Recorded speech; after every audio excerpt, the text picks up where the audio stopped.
Today, we are going to talk about the decision made by LeBron James and Chris Bosh and Dwayne Wade, to add, that changed the basketball landscape and changed the NBA forever as its 11th year anniversary occurs today. And we're going to talk about it after the bumper.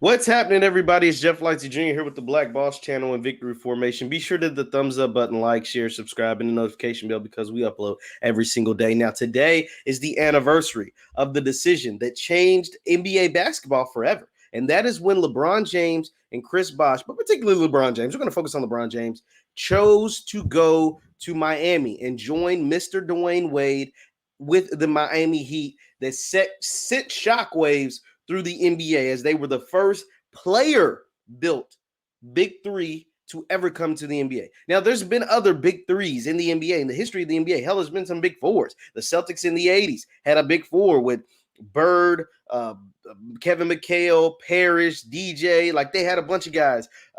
Bill Walton ended up joining that team. The Lakers in the 80s had Magic, Kareem, and Worthy.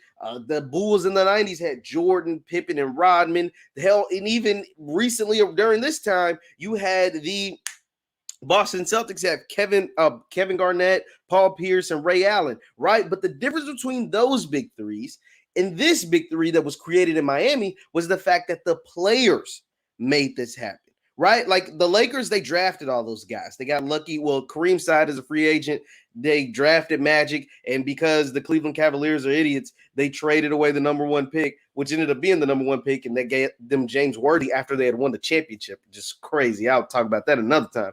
The Celtics drafted McHale, drafted Bird, traded for, guys, traded for Robert Parrish, who wasn't even that good. So that's how that happened. And then Danny Ainge orchestrated the trade that brought in Kevin Garnett, that brought in Ray Allen to create the big three in Boston. But the Miami Heat, their big three was generated and created what is now known as the player movement thing that is going on in the NBA and that will never leave the NBA. That's why they created these things called the Supermax, right? Like the Supermax was created because of this decision with LeBron James, Chris Bosh, and Dwayne Wade. And so here's what I mean.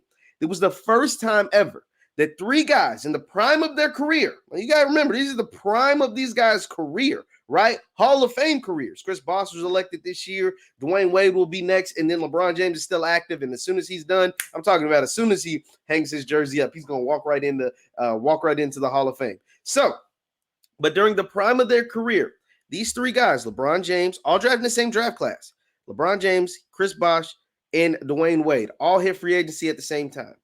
First, Chris Bosh announced that he would join Dwayne Wade in Miami, but everybody was on pins and needles because LeBron James had just lost in the playoffs again. Cleveland had never gotten him a team sustainable enough to win a championship, and everybody pretty much knew he was leaving, right? He was holding his big press conference at the Boys and Girls Club. It was orchestrated by Maverick Carter, and it was televised on ESPN. He was getting interviewed by Jim Gray of ESPN at the time, and it was an hour-long decision, and LeBron came out and said, I'm taking my talents to South Beach. And so anytime you see people say I'm taking my talents to X, Y, and Z, it's because LeBron James on that stage 11 years ago today, July 8th, he said, I'm taking my talents to South Beach. And why I remember this so vividly, right? Because I was a Lakers fan. Now, LeBron wasn't considering the Lakers. The big dogs during this time, in my Facebook memories is hilarious. It showed me the big dogs during this time were the Knicks.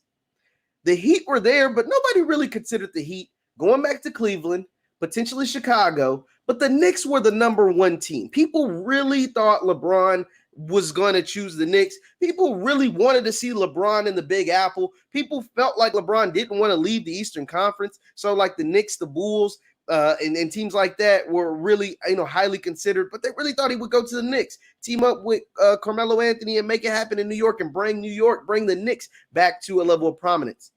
That's not what he chose to do. He chose to stack the deck, and that's what people didn't expect because at the time it didn't happen like that. You didn't stack the deck in your favor to be the overall overwhelming favorites to win the championship through free agency, through player-led free agency. And that's what LeBron James, Chris Bosh, and Dwayne Wade did. And that was unheard of at the time in the NBA. And so why this decision shaped and formed and created, such chaos and rings, bells, and circles around the NBA and essentially changed the entire NBA landscape is because it set the precedent moving forward. Because once LeBron James did that, and it was successful. It wasn't as successful as he thought. And during that opening press conference, not 1, not 2, not 3, not 4, not 5, not 6, talking about how many championships he thought the Heat were going to win. They actually only won 2 in 4 years, which is very, very underwhelming. But the thing was, he won. The biggest knock against LeBron James at this time of his career, he was the best player at every stage, at every year he was in the league. He was the best rookie ever. He was the second best, best second-year player ever, best third-year player ever, best player at age 21, 2, 3, 4, 5, up until that time. He was the best player at every age. But the one knock against him was the fact he didn't have a championship. And he knew that was always going to dangle over his head. He had been to the finals one time, led a Cleveland Cavalier team that had no business being in the finals, led them to the finals, and they got swept by a superior team in the San Antonio Spurs. And he was like, man, I'm tired of this. I'm tired of this team getting me my second best players, Zydrunas Ilgauskas. No offense to Zydrunas Ilgauskas, but second best players, guys like Zydrunas Ilgauskas and Mo Williams and Boobie Gibson and Drew Gooden and what are some of these guys that I don't even remember all these guys from the and then the old Shaq, right? Like, no, man, I need to go to a team that has legit stars. I need to go to a team that is going to guarantee I win a championship. And that's exactly what he did in Miami. And so what that did was that set the precedent. LeBron James was the best player in the NBA, right? He was the best player in the NBA. It's like if my team can't build it, if my team, the Cleveland Cavaliers, can't build me a team, a championship team, I'm going to create my own team. Down in Miami, hell, it's a better city anyway. Better weather, better things to do, all kinds of stuff. I'm going to go do it down in Miami. No state income tax in Florida. I'll go build my own team. That's exactly what he did. And it worked. He won his championships. He didn't win as many as he thought, but he did win his championships. So that set the precedent moving forward. Players started saying, if LeBron James, the best player in our game, can do this, and he got some backlash. The Heat were villains for a while, but ultimately, nothing came about it. People are calling LeBron James the best player ever mainly because he won championships. 2 of them happened in Miami. Wouldn't it be smart if I did the same thing? That's the thought of like a Kevin Durant. So he says, I'm going to stack the deck just like LeBron James did. The only thing is I'm going to do it better. I'm going to do it with a 73-win team. Going to win me 2 championships. 1, 2, and 3 years. 2 championships in 3 years. Once again, not as many as they expected to win, but they did it. And then Kevin Durant did it again when he goes to Brooklyn and teams up with Kyrie, and then they go grab James Harden. LeBron James does it again when he goes to LA and has them go out and get Anthony Davis. These are player-generated moves, and so on and so forth. It's been happening in the NBA. It's gotten to the point where because of that decision LeBron James made 11 years ago, if you don't leave your team to go with better players and to go have a legit chance to win a championship, you are looked at as selfish and as greedy. Because the thing is, the NBA, because LeBron James done this, and they made what's called player mobility, he made it cool and okay for players to move from team to team, sign short year deals. Kawhi Leonard has done it a few times. Sign shorter deals, 1-and-1s is what they call them, 1 year, 2 year deals, and that way you will reevaluate the team in 2 years, just like you would any job, right? If you have a job in corporate America, you might sign for 1 year, 2 years, but you're not locked in for 5 years. You sign for 1 or 2 years and you reevaluate and see if there are better options out there. And that's what the NBA players have now done. And that was never done before 11 years ago when LeBron James, Chris Bosh, and Dwayne Wade decided to team up in Miami. So that is why it's so significant. That is why it's so big. That is why this day will forever live in NBA history and will be celebrated moving forward. The NBA had to create a new rule. It's called a supermax, right? So the team that you're currently on, when you hit free agency, unrestricted free agency, you can sign a 5-year, if you're like a high-level all-star, all-NBA type player, you can sign a 5-year deal only with your team, current team that you play for, a 5-year, $200+ million contract. If you choose to sign with someone else, so like if let's lose LeBron James, he was with Cleveland, he chose to go to Miami. If you do that, the most that the team that you're leaving for can give you is a 4-year, and it's like $50 million less if you're that like high-level player. $50 million less.